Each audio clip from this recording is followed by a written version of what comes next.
네, 이번에는 격전지 연결해 보겠습니다. 인천 계양을은 민주당 이재명 대표의 지역구이자 민주당의 전통적인 텃밭으로 알려져 있죠. 원희룡 전 국토부 장관이 도전장을 던진 뒤엔 이번 총선 최대 관심 지역이 됐습니다. 최규진 기자가 인천 계양 시장에 나가 있습니다. 자, 저 기자, 뒤편에 많은 시민분들 보이네요.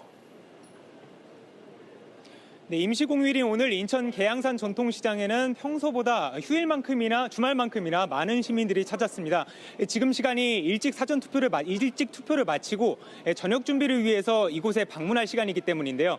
때문에 여야 후보들 모두 선거 기간 동안에 자주 찾은 단골 방문지기도 했습니다. 실제로 이렇게 지나가다 보면요, 가게 안에 이렇게 이곳을 다녀간 후보들의 흔적을 아직까지도 발견할 수가 있습니다. 상인들은 투표일인 오늘은 어떤 후보가 이곳을 방문하는 거냐 되물을 정도로 익숙한 모습입니다. 네, 최 기자가 시민들 얘기도 들어봤잖아요. 어떤 얘기를 하던가요? 제가 직접 이곳에서 민심을 듣기 위해서 시민분 한 분을 직접 만나서 물어보도록 하겠습니다. 안녕하세요. 조남이 나혜랑님이라고 들었습니다. 맞습니까? 네, 맞습니다. 네, 오늘 이제 사전 투표를 미리 하셨다고 들었거든요. 근데 이제 어떤 마음으로 투표하시는지 좀 들어볼 수 있을까요? 계양구뿐만 아니라 저희 대한민국을 발전시키면서 국민들의 좀 가려운 부분을 속 시원하게 긁어줄 수 있는 분이 당선되었으면 좋겠다고 좀 생각하면서 투표했습니다. 네, 그럼 만약에 당선자에게 지역 주민으로서 바라는 점이 있다면 어떤 게 있을까요? 선거철에만 좀 고개를 숙이지 말고 임기 중에도 국민들에게 먼저 다가가서 고개를 숙이면서 이제 국민들 위에 있는 의원이 아닌 이제 국민들을 위해서 있는 든든한 동반자 같은 분이 좀 당선되었으면 좋겠다고 생각했습니다. 네, 말씀 감사합니다. 여기까지 듣겠습니다. 고맙습니다. 네, 감사합니다. 네. 대선 주자급 후보들이 이곳에서 맞붙은 만큼 이곳의 선거 결과는 향후 전국에도 큰 파장을 미칠 것으로 보입니다.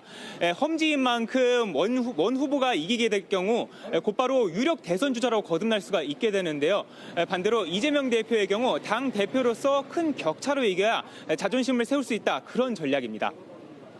네, 그리고 이번에 사전 투표율이 높았잖아요. 어떤 반응이 나오고 있습니까? 네, 4년 전 총선 때 인천 계양을의 사전 투표율은 24.31%였습니다.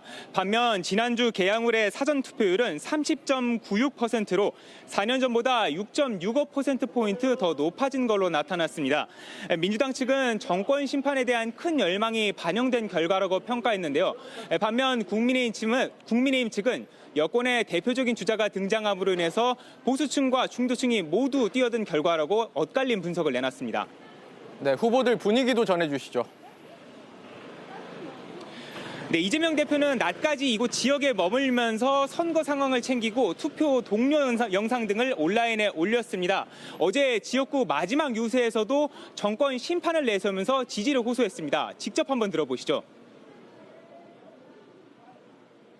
그 악어의 눈물에 여러분이 동정하게 되면 여러분 스스로가 그 수천 수만 배의 피눈물을 흘리게 될 수도 있습니다.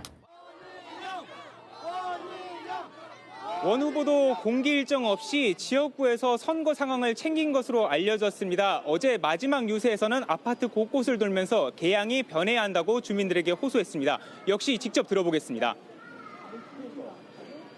앞으로 일상생활로 또 제가 내일 이후에 돌아오게 되면 좋은 이웃으로 여러분들하고 친하게 지내고 싶습니다.